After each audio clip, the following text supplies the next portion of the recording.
хамгийн сүүлд бичлэг хийх гээд ингээд сууж исэн маань Монголд байхад байгаа.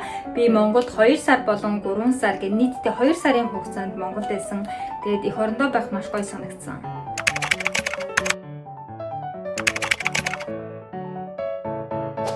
Тэгэхээр юу их үү? Би ойрд ингээд бичлэг ердөөсөө хийгээгүй болохоор юу ярихаж сколыг ингээд урд нь суугаад юу хийхээж сайн мэдэхгүй мэн. Ер нь бол бичлэг хийн гэдэг чинь бас авьяас хэлсэн юм байна. Яг ингээд өөрөө өөртөөгөө ингээд тасралтгүй, хизээж дуусгааргүй ярьж чадна гэдэг бол. Тэгээ ямар ч тэр темпо алдахгүй. За тэгээд энэ 6 сарын хугацаанд би яг юу хийжсэн бэ гэхээр Монголд байж байгаа хугацаанд агуу тийм хүчтэй импакт нөлөөлөл болон бодлогошролт намайг автуулсан нэг 2 том сэдв байсан. Тэгээ ер нь бол би тэр 2 сэдвийн талаар л уншиж байсан. Би надаа өөр нэг юм байгаагүй. Манай гэр амар гоё цэцгийтэй. Яг цэцгийгөө авдаг нэг газартай тэгээд амар гоё цэцгийтэй. Тэгээд би тэр цэцгийгээр орой олго ингээ хайлмаг хийлгүүлж иддэгээс аахгүй ээжээрээ. Тэгээд тэр хоёр бас айгүй гоё байсан. Тэгээд яг ингээ хайлмаг малмаа тэгээд зөрөгт мөрөгтэй ингээ хараад сууж хахад рекламд ингээд тэр ер нь бол хөвчлэн хоол хүнсний тэгэл ам амаар орхол юм рекламж байгаа байхгүй. Тэгээ ингээд нэг сонирхолтой санагдсан тэр рекламж байгаа юмаа үргэлж ингээд биеинд тустай гэж рекламддаг заяа. Яг биеинд хэр их тустай ингэдэг ч юм уу, яг хаанхын судалгаагаар тогтоогдсон гэдэг ч юм уу, яг тиймэрхүү юм байхгүй. Гэтэ зүгээр яг энэ бол биеинд тустай гэдгийг л ингээд чамд ингээд өгөхгүйд. Тиймэрхүү мессежийг л ингээд чамд өгч байгаа заяа. Ингэж рекламддаг ингээд энийг эрүүл мэндэд анхаардаг монгол хүн та энийг сонгороо гэдэг ч юм. Хэрвээ та эрүүл мэндэд анхаардаг бол энийг сонгороо гэдэг ч юм. Тиймэрхүү яг реклам гаргадаг зэ.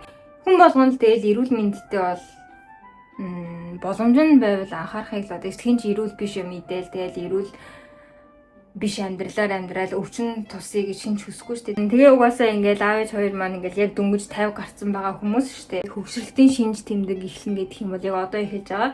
Тийм болохоор би яаж эрүүл байх уу?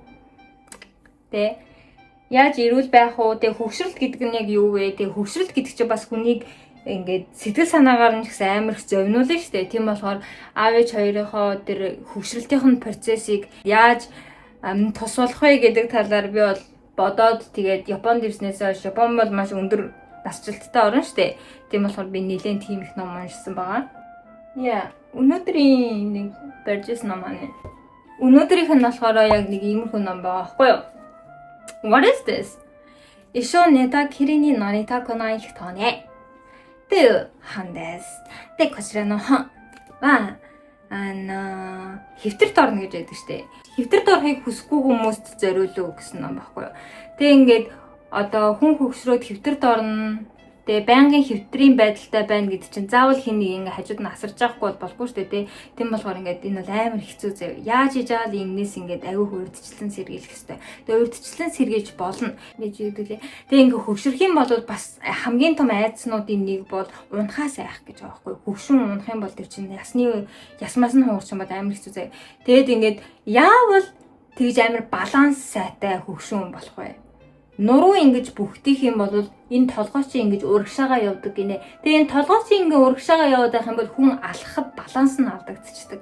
Тийм болохоор одооноос эхлүүлээд хүн үргэлжийн юм тэгш шивтэй, тэгш нуруутай. Тэгээ хамгийн гол нь нуруугаа ингэж цэхээр нь ингэж барих чинь бас өөрөө болчин байдаг гэж байгаа байхгүй. Тэгээ ингэ тэр мэр юмнуудыг заад үзье. Тэгээ ингээд яг мангар будайтикийн ном шээ. Дасгал масгал ингэ заад үзье. Яг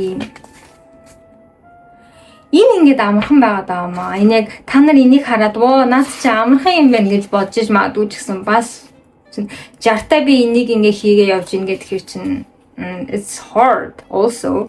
Нэг юмрхүү юм. Дараагийнх нь бүр амар гоё заяа. Дараагийнх нь бол амар том сэдв байсан. Тэгээд энэ сэдвийг би одоо ч ойлгоогүй байгаа. Тэгээд 6 сар мар болсон ч гэсэн ингээд дөнгөж үзүүрээс нь барьсан сэдв заяа. Энэ амар гоё. За Монголд гэртээ би юу ээж исэн? Кино үзээ. Тэр кино маань дуусаад яг зурагтныхаа урд орой зассан. Тэгээд ингээ жоохон унтахаас өмнө юу үзэх вэ? Олигтойхон шиг кино гарч байгаа сууг байна уу гэд би ингээ гүйлгэжсэн байхгүй. Тэр бас миний ингээ амар ингээ Японд дуудсан юу гэдэг вүлээ бишүүрхэлт, ганцаардал, амар олон зүйлийг тайлсан мөч байсан заа. Айгуу гоё мөч байсан. Тэгээд тэгсэн чинь зурагтаар Байтаг богдыг кино гарч ирсэн байхгүй юу? Байтаг богдыг та бүхэн амар их мэдэх бах, сайн мэдэх бах. Хилчин цэргүүд гадаадын түрэмгийллээс хилээ хамгаалж байгаа. Тэгээд тэр үедээ баг ихэнх нь өргөдөж байгаа талаа гардаг. Тэгээ би нэлээд сүүл хэсгийг нь үзсэн. Өмнө ч гэсэн нэг удаа үзчихсэн би санаж байна. Амар хүнд хэсгүүд байдаг заяа. Хүнд хэсгүүд. Бүл мөлн тасарцсан. Тэг ингээл нөл цус, тэгэл ингээл хүн амтан алаад хүний ингээл чихийг ингээл хазаж тастаад амар хүнд сэдв, амар хүнд синүүд байсан заяа. Тэг би ингээд тэднийг үзээд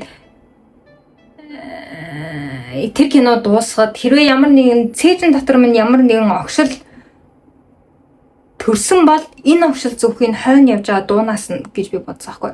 Тухайд яг тэ аимшиг киноч бай, тиймэрхүү амар сэтгэл хөдлөгдөг киноч бай, хойдлохын дуунаасаа гэж би боддог. Сүмд ороод надад амар гоё санагдлаа хойдлохоо дуунаасаа гэж надад бодогддог байхгүй.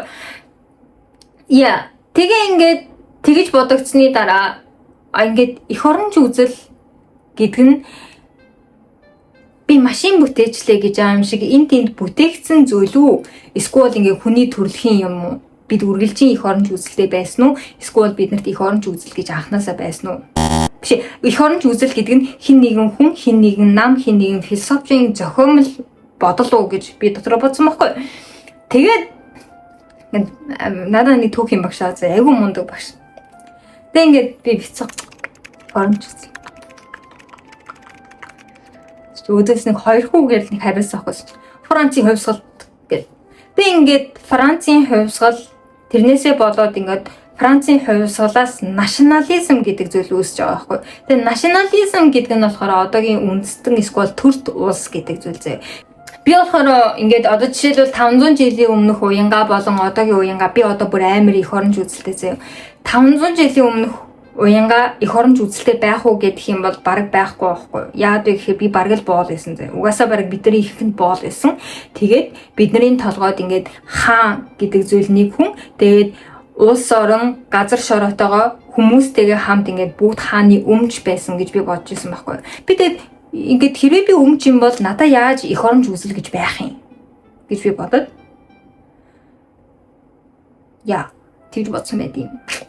Тэгээд тийм болохоор ерөөхдөө бол национализм одоогийн төрд улс тэгээд нэг улсууд юм бол яаж үүссэн бэ? Одоо Япончууд ингээд өмнө хизээ нэгэн цагт самурай байсан тийм үү? Нинжа, самурай гэдэг ч юм уу тийм байхад одоо бүгдээрээ цагаан цамц тэгээд зангиатай ажилчид болсон. Тэгээд энэний яг одоо ингэж амар өөрчлөлт нь хизээ юусэн гэдэг ч юм уу. Яа, тиймэрхүү л энэ да. Тэгээд Instagram яг нэг тиймэрхүү юм ердөөсөө байхгүй болохоор уур уцаар цухалталт гэсэн юм байхгүй. Бид нар яг ингээд юм хийх ёстой юмнууд зөндөө байгаа юм хэрнээ уйдаад ч гэх юм уу яг ингээд уцтайгаа ингээд гинжлэгдсэн юм шиг албаар тэр мөрийг үзэх ёстой юм шиг ингээд байгаад идэв штэ. Тэгээ тэр бол нааг бүр амар өөрийгөө үзий ядахад амар хөрөгдөг байсан. Бүр ингээд нүднийхээ ингээд цагаан руу ингээд 3 хуруугаа хийж агаад ингээд татчмаар, арсын татчмаар. Тэгж амар санагдуулдаг байсан.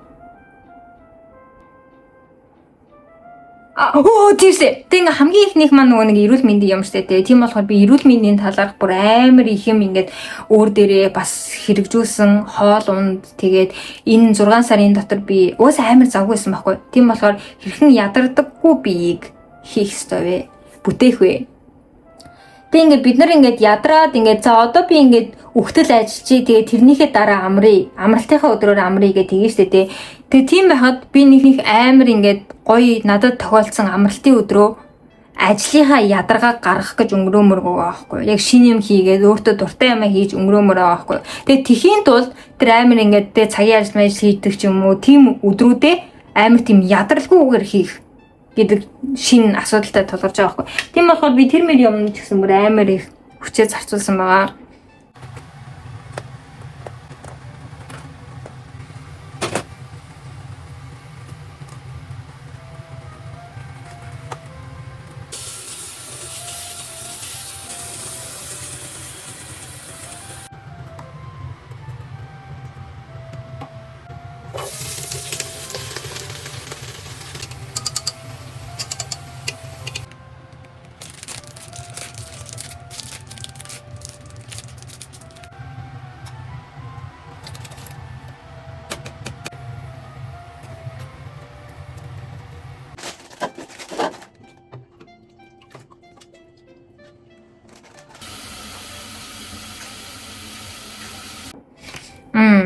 Тэгээ бас би TOEFL бэлдэж байгаа. TOEFL маань 9 сарын 3-оор байгаа. Тэгээд миний хүсэж байгаа оноо бол 100. Тэгээд TOEFL-оо бэлдээд би өглөө 4 тусаа. Тэгээд би 5 гээл гараад тэгээд нэг онгорхоо газар ороод 5-аас 10 хүртэл TOEFL хийж байгаа байхгүй. Тэгээ одоо нэг орж ирээ жоохон дуг хийгээд 10 минут дуг хийгээд тэгээ би сая усанд орчоод байгаа нь энэ ахгүй юу. TOEFL мофлоо ингээд бэлдэж яхад за 100 оноо бол угаасаа авах юм байна. 120 зөвшөө 115 маа гэр амираас юу гэдэг лээ. What's that? Амираас юу гэдэг лээ. Шаналтай. Makeup skill гэдэг бол бүр амар тэнгэр шиг дээшилсэн байгаа. Хэрэг та бүхэнд хизээ нэгэн цагт харуулах боломж олох юм бол харуулах баг.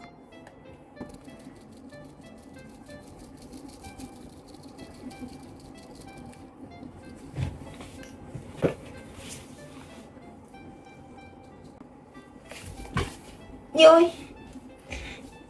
Энэ өндөр өсгийтэй би одоо хизээ тэгээд хүмүүст сураад ингээ гадуур мадуур юмнаа. Red bottoms. Yay!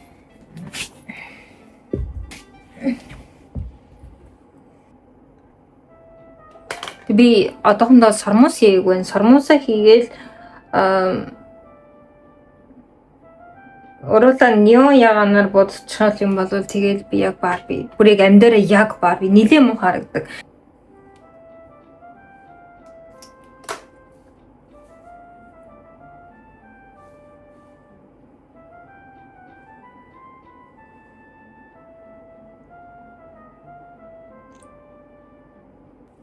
Тэгээд энэхүү удаан хугацааны турш огт хийхгүй байж байгаад хийсэн бичлэгийг маань үзсэнд маш их баярлалаа.